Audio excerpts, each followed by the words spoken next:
Grim Tales by Edith Nesbit, Man-Size in Marble.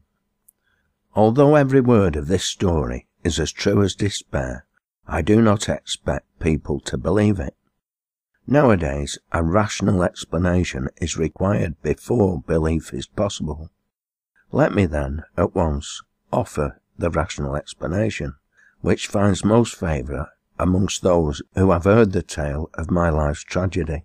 It is held that we were under a delusion, Laura and I, on that 31st of October, and that this supposition places the whole matter on a satisfactory and believable basis.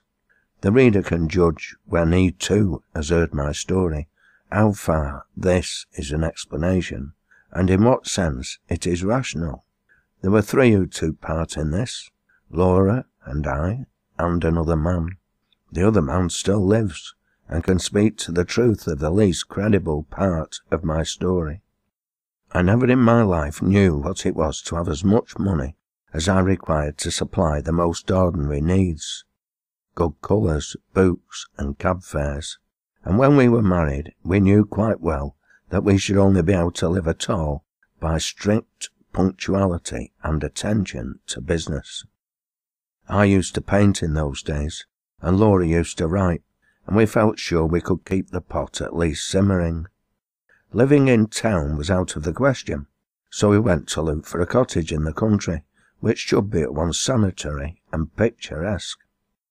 So rarely do these two qualities meet in one cottage, that our search was for some time quite fruitless. We tried advertisements, but most of the desirable rural residences which we did look at proved to be lacking in both essentials, and when a cottage chanced to have drains, it always had stucco as well, and was shaped like a tea caddy. And if we found a vine or rose-covered porch, corruption invariably lurked within. Our minds got so befogged by the eloquence of house agents and the rival disadvantages of the fever traps and outrages to beauty which we had seen and scorned, that I very much doubt whether either of us on our wedding morning knew the difference between a house and a haystack. But when we got away from friends and house agents on our honeymoon, our wits grew clear again, and we knew a pretty cottage when at last we saw one. It was at Brenzett, a little village set on a hill over against the southern marshes. We had got there from the seaside village where we were staying to see the church, and 2 fields from the church we found this cottage. It stood quite by itself, about 2 miles from the village. It was a long, low building, with rooms sticking out in unexpected places. There was a bit of stonework, ivy-covered and moss-grown, just 2 old rooms, all that was left of a big house that had once stood there, and round this stonework the house had grown up. Stripped of its roses and jasmine, it would have been hideous. As it stood, it was charming, and after a brief examination we took it. It was absurdly cheap. The rest of our honeymoon we spent in grubbing about in second-hand shops in the county town, picking up bits of old oak and Chippendale chairs for our furnishing. We wound up with a run-up to town and a visit to Liberty's, and soon the low oak-beam lattice-windowed rooms began to be home. There was a jolly old-fashioned garden with grass paths, and no end of hollyhocks and sunflowers and big lilies. From the window you could see the marsh pastures, and beyond them the blue, thin line of the sea. We were as happy as the summer was glorious, and settled down into work sooner than we ourselves expected. I was never tired of sketching the view, and the wonderful cloud effects from the open lattice, and Laura would sit at the table and write verses about them, in which I mostly played the part of foreground. We got a tall old peasant woman to do for us. Her face and figure were good, though her cooking was of the homeliest, but she understood all about gardening, and told us all about the old names of the coppices and cornfields, and the stories of the smugglers and highwaymen, and better still, of the things that walk, and of the sights which met one in lonely glens of a starlight night. She was a great comfort to us, because Laura hated housekeeping as much as I loved folklore, and we soon came to leave all the domestic business to Mrs. Dorman, and to use her legends in little magazine stories, which brought in the jingling guineas. We had 3 months of married happiness, and did not have a single quarrel. One October evening I had been down to smoke a pipe with the doctor, our only neighbour, a pleasant young Irishman. Laura had stayed at home to finish a comic sketch of a village episode for the monthly Malc. I left her laughing over her own jokes, and came in to find her a crumpled heap of pale muslin, weeping on the window-seat. "Good heavens, my darling, what's the matter?" I cried, taking her in my arms. She leaned her little dark head against my shoulder, and went on crying. I had never seen her cry before. We had always been so happy, you see, and I felt sure some frightful misfortune had happened. "What is the matter? Do speak." "It's Mrs. Dorman," she sobbed. "What has she done?" I inquired, immensely relieved. "She says she must go before the end of the month, and she says her niece is ill. She's gone down to see her now, but I don't believe that's the reason, because her niece is always ill. I believe someone has been setting her against us. Her manner was so queer." "Never mind, pussy," I said. "Whatever you do, don't cry, or I shall have to cry too, to keep you in countenance, and then you'll never respect your man again." She dried her eyes obediently on my handkerchief, and even smiled faintly. "But you see," she went on, "it is really serious, because these village people are so sheepy, and if one won't do a thing, you may be quite sure none of the others will, and I shall have to cook the dinners, and wash up the 8 greasy plates, and you'll have to carry cans of water about and clean the boots and knives, and we shall never have any time for work, or earn any money, or anything. We shall have to work all day, and only be able to rest when we are waiting for the kettle to boil." I represented to her that even if we had to perform these duties, the day would still present some margin for other toils and recreations. But she refused to see the matter in any but the greyest light. She was very unreasonable, my Laura, but I could not have loved her any more if she'd been as reasonable as Whately. "I'll speak to Mrs. Dorman when she comes back and see if I can't come to terms with her," I said. "Perhaps she wants a rise in her screw. It will be all right. Let's walk up to the church." The church was a large and lonely one, and we loved to go there, especially upon bright nights. The path skirted a wood, cut through it once, and ran along the crest of the hill through 2 meadows, and round the churchyard wall, over which the old yews loomed in black masses of shadow. This path, which was partly paved, was called the bier balk, for it had long been the way by which the corpses had been carried to burial. The churchyard was richly treed, and was shaded by great elms which stood just outside, and stretched their majestic arms in benediction over the happy dead. A large low porch let one into the building by a Norman doorway, and a heavy oak door studded with iron. Inside, the arches rose into darkness, and between them the reticulated windows, which stood out white in the moonlight. In the chancel the windows were of rich glass, which showed in faint light their noble colouring, and made the black oak of the choir pews hardly more solid than the shadows. But on each side of the altar lay a grey marble figure of a knight in full plate armour, lying upon a low slab, with hands held up in everlasting prayer. And these figures, oddly enough, were always to be seen if there was any glimmer of light in the church. Their names were lost, but the peasants told of them that they had been fierce and wicked men, marauders by land and sea, who had been the scourge of their time, and had been guilty of deeds so foul that the house they had lived in, the big house, by the way, that had stood on the site of our cottage, had been stricken by lightning and the vengeance of heaven. But for all that, the gold of their hairs had bought them a place in the church. Looking at the bad, hard faces reproduced in the marble, this story was easily believed. The church looked at its best and weirdest on that night, for the shadows of the yew trees fell through the windows upon the floor of the nave and touched the pillars with tattered shade.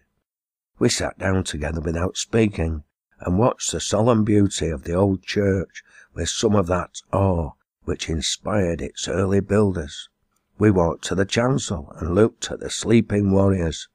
Then we rested some time on the stone seat in the porch, looking out over the stretch of quiet moonlit meadows, feeling in every fibre of our being the peace of the night and of our happy love, and came away at last with a sense that even scrubbing and blackleading were but small troubles at their worst.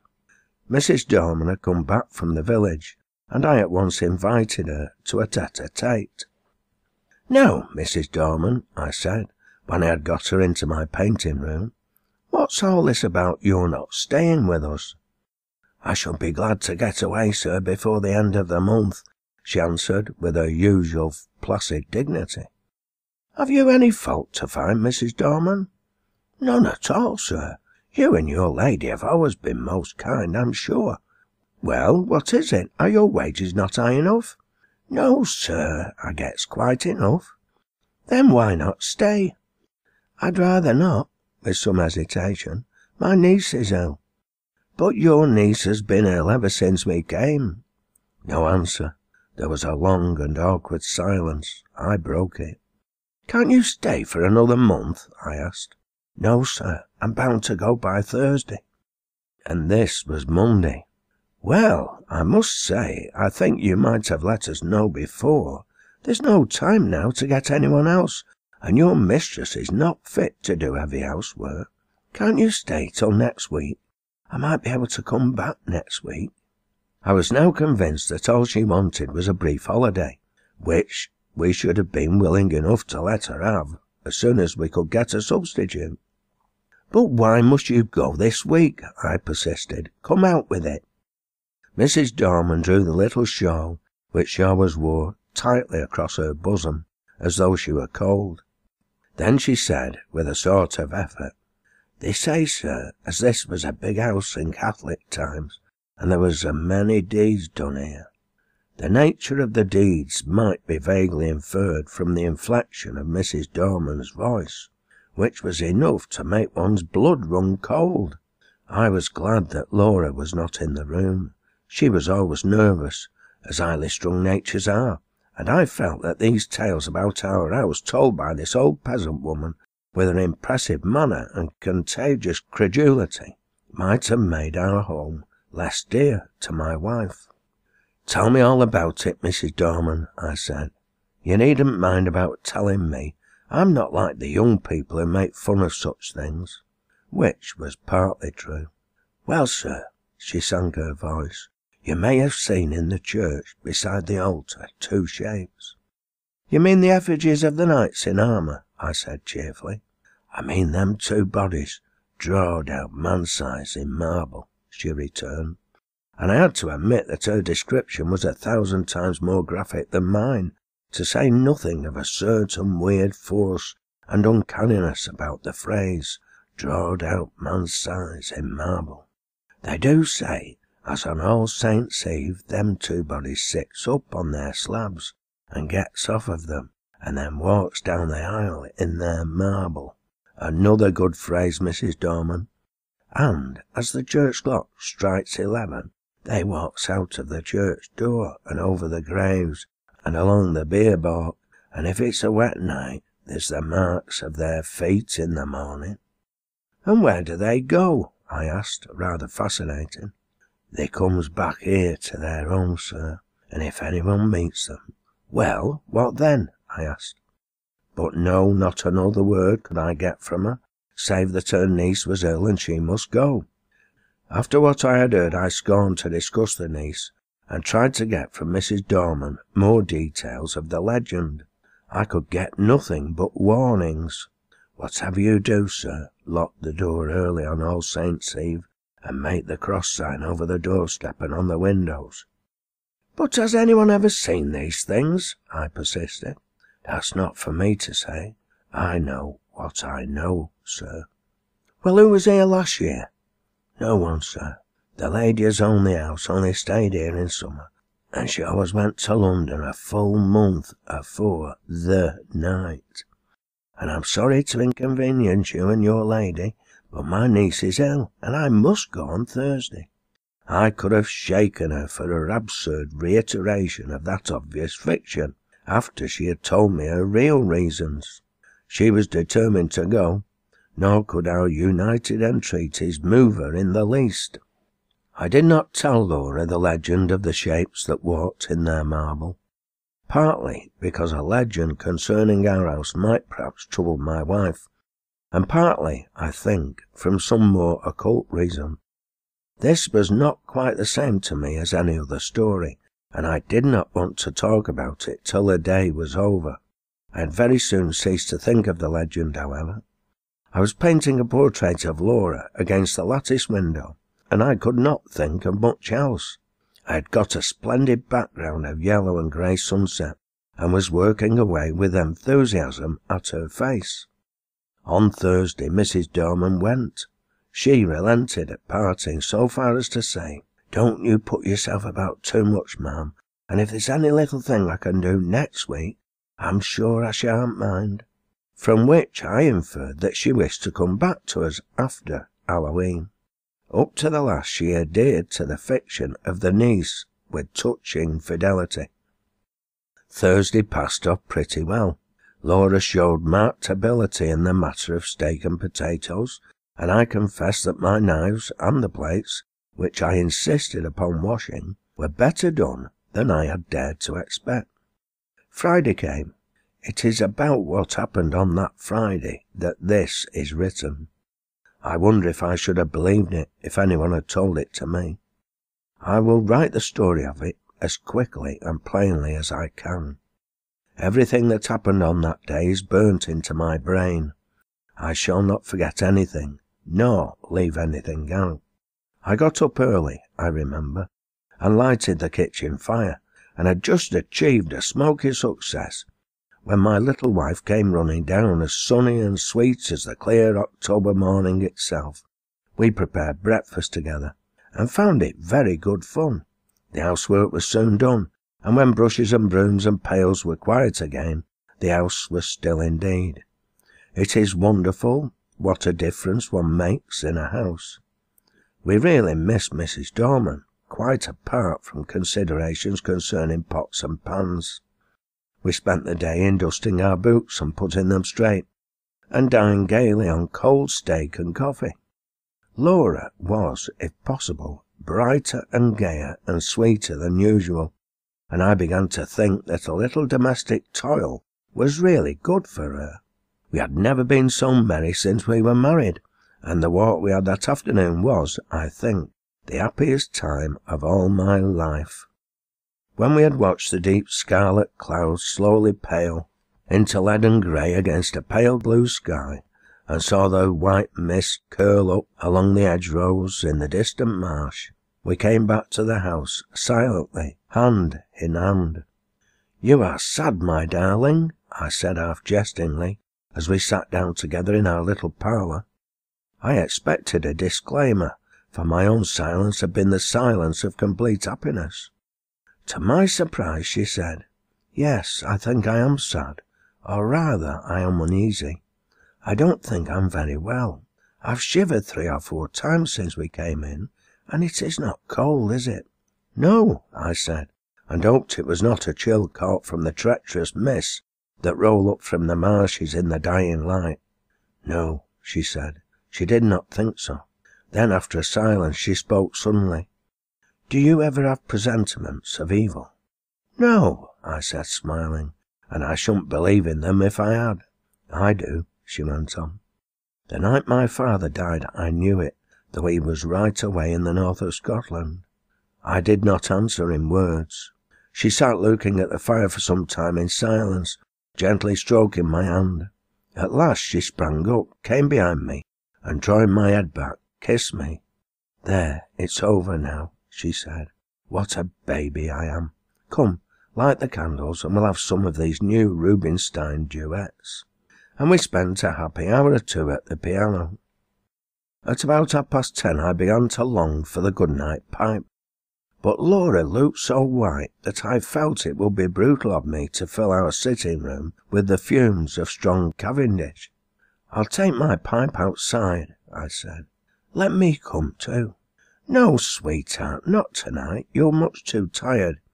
I shan't be long. Get to bed, or I shall have an invalid to nurse tomorrow as well as the boots to clean." I kissed her and was turning to go when she flung her arms round my neck and held me as if she would never let me go again. I stroked her hair. "Come, pussy, you're overtired. The housework has been too much for you." She loosened her clasp a little and drew a deep breath. "No, we've been very happy today, Jack, haven't we? Don't stay out too long." "I won't, my dear." I strolled out of the front door, leaving it unlatched. What a night it was! The jagged masses of heavy dark cloud were rolling at intervals from horizon to horizon, and thin white wreaths covered the stars. Through all the rush of the cloud river, the moon swam, breasting the waves and disappearing again in the darkness. When now and again her light reached the woodlands, they seemed to be slowly and noiselessly waving in time to the swing of the clouds above them. There was a strange grey light over all the earth. The fields had that shadowy bloom over them, which only comes from the marriage of dew and moonshine, or frost and starlight. I walked up and down, drinking in the beauty of the quiet earth and the changing sky. The night was absolutely silent. Nothing seemed to be abroad. There was no scurrying of rabbits or twitter of the half-asleep birds, and though the clouds went sailing across the sky, the wind that drove them never came low enough to rustle the dead leaves in the woodland paths. Across the meadows I could see the church tower standing out black and grey against the sky. I walked there, thinking over our 3 months of happiness, and of my wife, her dear eyes, her loving ways. Oh, my little girl, my own little girl, what a vision came then of a long, glad life for you and me together. I heard a bell beat from the church. 11 already. I turned to go in, but the night held me.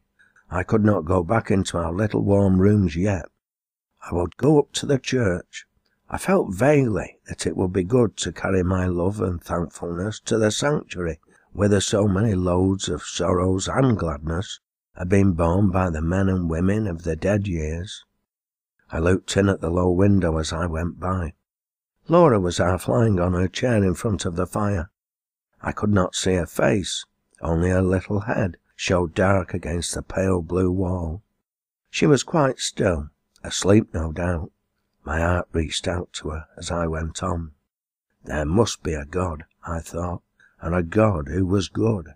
How otherwise could anything so sweet and dear as she have ever been imagined? I walked slowly along the edge of the wood. A sound broke the stillness of the night. It was a rustling in the wood. I stopped and listened. The sound stopped too. I went on, and now distinctly heard another step than mine, answer mine like an echo. It was a poacher or a wood stealer, most likely, for these were not unknown in our Arcadian neighbourhood.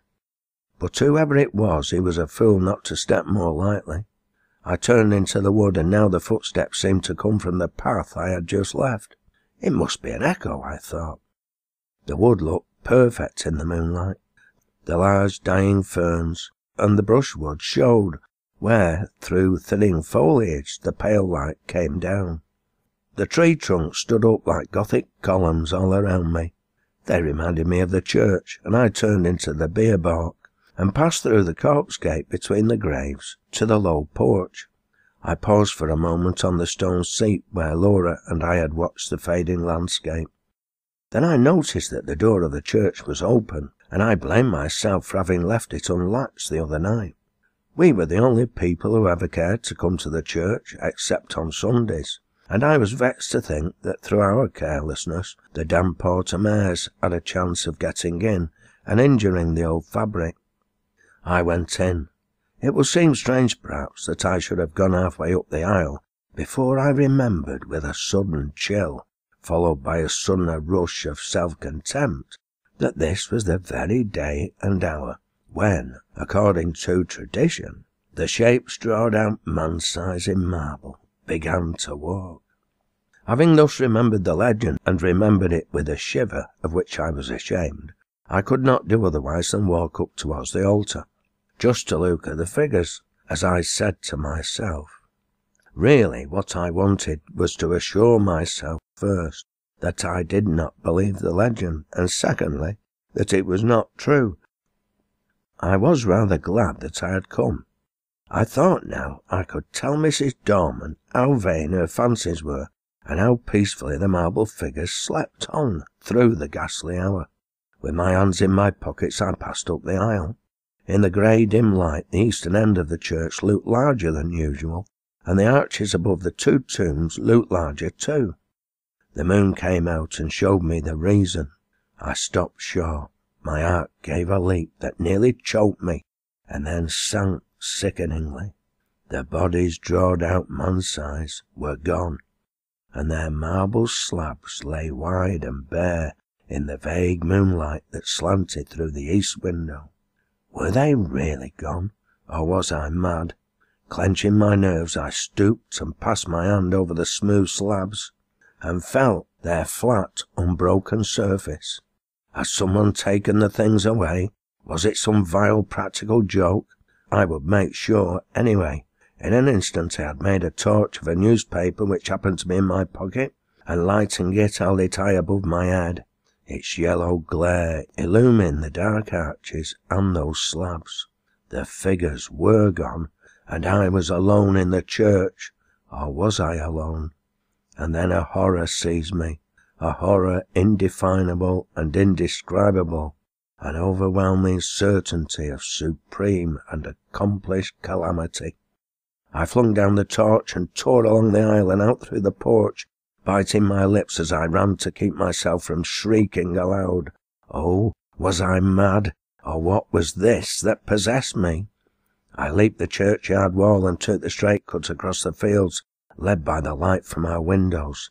Just as I got over the first stile, a dark figure seemed to spring out of the ground. Mad still with that certainty of misfortune, I made for the thing that stood in my path, shouting, "Get out of the way, can't you?" But my push met with a more vigorous resistance than I had expected.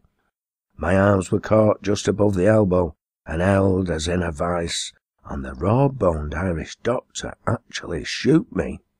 "Would ye?" he cried in his own unmistakable accents. "Would ye then?" "Let me go, you fool," I gasped. "The marble figures have gone from the church. I tell you they've gone." He broke into a ringing laugh. "I'll have to give you a draft tomorrow, I see. You've been smoking too much and listening to old wives' tales. I tell you I've seen the bare slabs.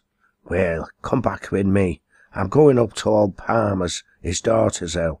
We're looking at the church, and let me see the bare slabs."